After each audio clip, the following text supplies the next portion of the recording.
வந்து பாபா அவங்ககிட்ட காட்ட சொன்னார். இது காட்டுப்பா, என் பிள்ளைங்க என்ன சொல்கிறாங்க பார்ப்போம் அப்படின்ட்டு. அவங்ககிட்ட காட்டுறேன், நீங்கள் என்ன சொல்கிறீங்கன்னு பார்ப்போமே.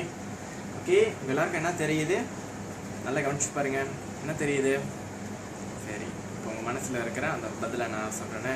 அநேகருக்கு நிச்சயமாக என்ன தெரிஞ்சிருக்கும் அப்படின்னு பார்த்தீங்கன்னா, முழு கவனமும் இந்த கருப்பு புள்ளியில் தான் இருந்திருக்கும். நான் என்ன தெரியுதுன்னு கேட்டோன்னே அவங்க முழு கவனமும் வந்துட்டு என்ன தெரியுதுன்னு கேட்குறாங்களே, இந்த வெள்ளையில் என்ன இருக்குது அப்படின்னு நீங்கள் தேடி இருக்கலாம். ஆனால் முழு கவனமும் எங்கே வந்துச்சு? இந்த கருப்பு புள்ளியில் தானே வந்துச்சு. இதே மாதிரி தானே ஒருத்தவங்களோட வாழ்க்கையில் செஞ்ச எவ்வளோ நல்லதுகள் இருக்கும், எவ்வளோ ஆசீர்வாதமான விஷயங்கள் இருக்கும். அதெல்லாம் விட்டுட்டு அவன் செஞ்ச ஏதோ ஒரு குற்றம், ஏதோ ஒரு குறைகளை தான் நம்ம பார்த்துக்கிட்டு இருக்கோம், பேசிகிட்டு இருக்கோம். அதுக்கு தான் நம்ம நேரத்தை செலவு செஞ்சுக்கிட்டு இருக்கோம். மற்றவங்களுடைய குறைகளையும் குற்றங்களையும் நம்ம பார்த்து நம்ம நேரத்தை தான் நம்ம வீணாக்கிக்கிட்டு இருக்கோம். நல்ல ஒரு விஷயம் புரிஞ்சுங்க. அடுத்தவங்க என்ன தவறு செய்கிறாங்க அப்படின்னு பார்க்குறத விட நம்ம முதல்ல சரியாக இருக்கோமா அதை நம்ம பார்த்துக்கிட்டோம்னா வாழ்க்கையில் ரொம்ப ஒரு பெரிய ஆசீர்வாதங்கள் இருக்கும். நிறைய இடத்துல பாருங்கள், இன்றைக்கி கோயிலும் சரி, நிறையா சென்டர்லேயும் சரி, கல்யாண வீடு, இறப்பு வீடு, சுடுகாடாக இருந்தாலும் சரி, பிறந்த நாளாக இருந்தாலும் சரி, எந்த இடம் பார்த்தாலும் ஒரே சண்டை.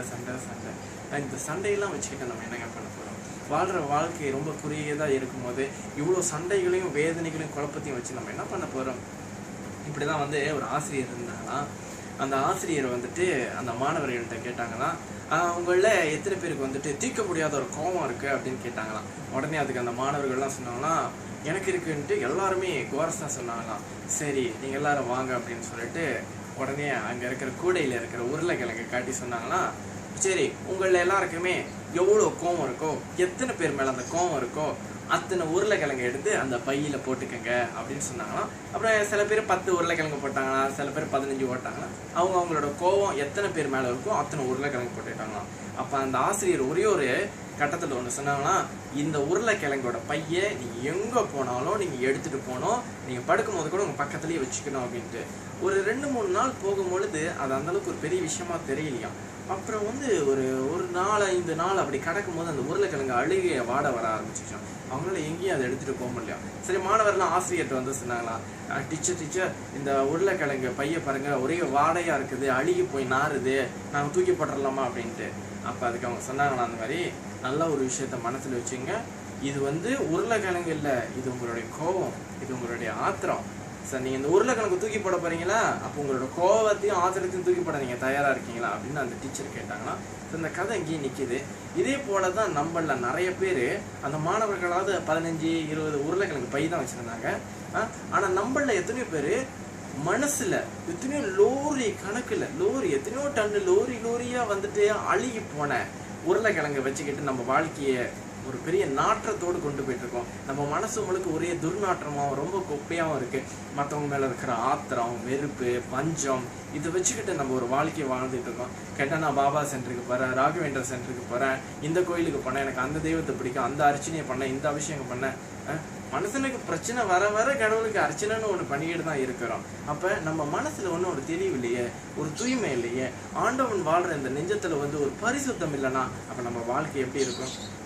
இப்போ இந்த சமீபத்தில் என்கிட்ட வந்து சில அரவாணிகள் சில கேள்வி கேட்டிருந்தாங்க. அடுத்து வந்து சில இடத்துலலாம் நான் நேரடியாக பார்த்து சில அரவாணிகள் ஒரு கேள்வி கேட்டாங்க, சுவாமி நாங்களும் உங்களோட பயிற்சியில் வந்து கலந்து கொள்ளலாமா, எங்களுக்கு அந்த வாய்ப்பு இருக்க மாட்டேன். அசன தாராளமாக வரலான்ட்டு.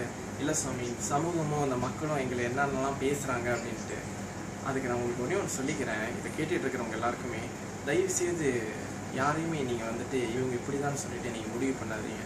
அந்த உரிமையை ஆண்டவன் நமக்கு கொடுக்கவே கிடையாது, சரிங்களா? நம்மளும் வந்து அந்தளவுக்கு 100% பியூர் கிடையாது. இயேசுநாதருடைய வாழ்க்கையில் நடந்த ஒரு கதை. இயேசுநாதர் வந்துட்டு போகும்பொழுது ஒரு விபச்சாரம் பண்ணுற ஒரு பொண்ணு கல்லால் அடிச்சுக்கிட்டு வராங்களாம். அந்த நாட்டுடைய சட்டம் கல்லால் அடித்து கொல்லணும், இந்த மாதிரி விபச்சாரம் பண்ணலாம். அந்த கல்லால் அடிக்கிற சமயத்தில் இயேசுநாதர்கிட்ட கேட்குறாங்க, இந்த பொண்ணை கல்லால் அடிக்கலாமா கூடாதா அப்படின்ட்டு. அதுக்கு அவர் ஒரே ஒரு வார்த்தை தான் சொன்னார், உங்களில் எவர் ஒருவர் எந்த குற்றங்களும் பாவங்களும் பிறந்ததுலேருந்து எந்த ஒரு பொய்யும் சொல்லவில்லையோ அவங்க முதல் கல்லை எடுத்து அந்த பொண்ணு மேலே ஏறிங்க, அவங்களுக்கு தான் முதல் தகுதின்னு.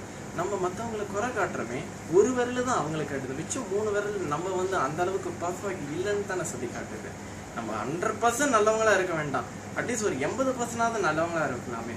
மற்றவங்களை குறை சொல்கிற அளவுக்கு நமக்கு என்ன தகுதி இருக்குது இந்த வாழ்க்கையில்? சில இந்த நல்ல கருத்துக்களை மனதில் வச்சுங்க. ஒருத்தவங்களோட கெட்டதை மட்டுமே என்றைக்கும் பார்க்காதீங்க, அவங்ககிட்ட எவ்வளோ நல்லதுகள் இருக்கும் அது பாருங்கள். இந்த ஃபேஸ்புக்கை வந்து ஒருத்தர் கண்டுபிடிச்சாரு. இன்னைக்கு அவர் கண்டுபிடிச்சி இன்னைக்கு அவர் ஒரு சின்ன வயசாக இருந்தாலும் ஒரு பெரிய வாழ்க்கையை ஒரு பெரிய கோடீஸ்வரராக சிறப்பாக வாழ்ந்துகிட்டு இருக்கிறாரு. எத்தனை தலைமுறை போனாலும் இன்னைக்கு அவர் அடையாளம் தெரியும். ஆனால் இன்னைக்கு அதே ஃபேஸ்புக்கில் நமக்கும் அக்கௌண்ட்ஸ் இருக்கு, நம்மளும் பெரிய அளவில் பேசிட்டு இருக்கிறோம். ஆனால் இன்னைக்கு எல்லாருக்குமே தான் அதில் ஒரு இது இருக்கு, அவங்க ஒரு அக்கௌண்ட் கிரியேட் பண்ணி வச்சிருக்கோம். பட் அதில் என்ன பண்ணிட்டு இருக்கிறோம், கோசிப் பண்ணிட்டு இருக்கிறோம். ஃபேஸ்புக் கண்டுபிடிச்ச ஒரு வெள்ளைக்காரு, ஆனால் அதுலேயும் நம்ம தானே கோசிப் பண்ணுறோம். யார் தப்பு பண்ணிட்டாங்களா, இந்த நடிகை வந்து குடிச்சிட்டாங்களா, இவங்க வந்து முத்தம் கொடுக்குறேன்னு சொல்லிட்டாங்களா, இப்படி நம்ம நிறைய கோசிப் பண்ணிக்கிட்டு இருக்கிறோம். யோசிச்சு பாருங்க, இன்னைக்கு அந்த வெள்ளைக்காரு அதை ஃபேஸ்புக்கை கண்டுபிடிச்சு அன்னைக்கு அவர் எவ்வளோ பெரிய இடத்த ரீச் பண்ணிட்டாரு. இன்னைக்கு அதில் நம்ம இருக்கிறோம், அப்படிதான் இருக்கிறோம். இன்னும் அப்படி இருந்ததை விட இன்னும் மோசமாக தான் போயிட்டு இருக்கிறோம். வாழ்க்கையில் எந்த ஒரு முன்னேற்றம் இல்லை, எண்ணத்துல மாற்றம் இல்லை, சொல்லுல மாற்றம் இல்லை, செயல்ல மாற்றம் இல்லை, நம்ம செய்யற எந்த ஒரு காரியத்துல ஒரு ஆசீர்வாதம் இல்லை. பிகாஸ் என்ன, அடுத்தவங்க என்ன குறை செஞ்சிருக்காங்க, அடுத்தவங்க என்ன தப்பு பண்ணியிருக்காங்க, நம்ம போயிட்டு குறை சொல்றோம். குறை சொல்றதுக்கு நமக்கு என்னங்க தகுதி இருக்கு? நம்ம மற்றவங்களுக்கு குறை சொல்றவங்களுக்கு என்ன அவ்வளோ பெரிய வாழ்க்கையை நம்ம வாழ்ந்துட்டு இருக்கோம்? இல்லையே, நம்ம ஒன்றும் படுமோசமால போயிட்டு இருக்கோம். அதான் மாத்துறதுக்கு திருத்துறதுக்கு நமக்கு வழி இல்லை, அடுத்தவங்களை பத்தி நம்ம குறை சொல்லிட்டு இருக்கோம். ஸோ இதெல்லாம் வந்து தயவு செய்து மாற்றிக்கொள்ளுங்கள். மணி ஃப்ளோ காஸ்மிக் லா என்ற ஒரு அற்புதமான பயிற்சி பட்டறை வருகின்ற 6வது மாதம் வருகிறது. கூலிம்ல 6ஆம் தேதி 6வது மாதம் வருகிறது. அடுத்து 13ஆம் தேதி 6வது மாதம் பட்டவட்டில் வருகிறது. அடுத்து 20ஆம் தேதி 6வது மாதம் ஜேபி ஜோஹர்பாரில் வருகிறது. அடுத்து 27ஆம் தேதி 6வது மாதம் KL ஷாலாம்ல இந்த ப்ரோக்ராம் வருது. எல்லாருமே திரளாக வந்து கலந்து கொள்ளுங்கள். எங்க இருந்தாலும் சரி ஒரு முயற்சி பண்ணுவாங்க. எவ்வளோ ஆசீர்வாதங்களை சத்தியமாகவும் நிச்சயமாகவும் பெற்றுக்கொள்வீங்க. எத்தனையோ பேருக்கு வந்து அந்த பயிற்சி பட்டறைகள் அவருடைய வாழ்க்கையில் ஒரு பெரிய ஆசீர்வாதங்கள், பெரிய மாற்றம், அவர் உடல்ல சரி, மனதில் சரி, வாழ்க்கையில சரி, எல்லாத்துலேயும் ஒரு பெரிய ஆசீர்வாதங்களை அவங்க பெற்றிருக்காங்க. சரி, வரணும்னு விரும்பும் போது உடனே முன்பதிவு செய்யுங்கள். ஏன்னா குறிப்பிட்ட ஒரு இருக்கை தான் இருக்கு, அனைவரும் பதிஞ்சு கொண்டு இருக்காங்க. சார் நீங்க கடைசி நேரத்தில் வந்து சொல்லும் போது இருக்காம போயிடலாம். சார் தயவு செய்து முன்பதிவு செய்து கொள்ளுங்கள். இப்பொழுது உங்களுக்கு தொடர்பு எண் சொல்கின்றோம். 016-412-21-499 சாய் சித்தார். இவரை நீங்க கால் பண்ணி உங்களுடைய விளம்பரத்தை முன்பதிவு செய்து கொள்ளுங்கள். நிச்சயமா வாழ்க்கையில் உங்களுக்கு ஒரு ஆசீர்வாதம் கிடைக்கும். தயவுசெய்து நீங்கள் வந்து வாழ்க்கையில் நிறைய குற்றங்களையும் தவறுகளையும் உங்ககிட்ட வச்சுக்கிட்டு அடுத்தவங்களை குறை சொல்கிறதுக்கு சத்தியமாக எந்த தகுதியும் கிடையாது. மேலே இருக்கிற ஆண்டவன் உங்களை பார்த்து கொண்டு இருக்கிறான் என்பதை நீங்கள் மறந்துடாதீங்க.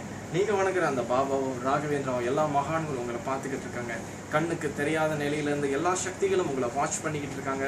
தயவு செய்து நீங்கள் அடுத்தவங்க மேலே பழிய போகிறதுக்கு ஒன்றைக்கு நீங்கள் மேலே சரியாக இருக்கீங்களான்ட்டு தயவு செய்து பார்த்துக்கொள்ளுங்கள். அன்பே சிவம், உங்கள் அன்பார்ந்த ஸ்ரீ யோக பிரேமா சாய். இந்த வீடியோவை அனைவருக்கு ஷேர் பண்ணுங்கள். யார் கெட்ட வார்த்தை பேசுகிறாங்க, சண்டை போட்டாங்களா, சச்சரவு பண்ணாங்களா, இவங்களை வெட்டி கொண்டுட்டாங்களா, இந்த மாதிரியான கெட்ட விஷயங்களையும் உங்கள் வாழ்க்கையில் நீங்கள் அதிகமாக ஷேர் பண்ணுறீங்க. நீங்கள் எதெல்லாம் ஷேர் பண்ணுறீங்களோ மீண்டும் பூமரம் மாதிரி நீங்கள் எதை விட்டு வீசுறீங்களோ அது மீண்டும் உங்கள்கிட்ட தான் திரும்பி வரும். தயவு செய்து வாழ்க்கையில் ஒரு தெளிவோடு நீங்கள் வாழுங்கள். God bless you.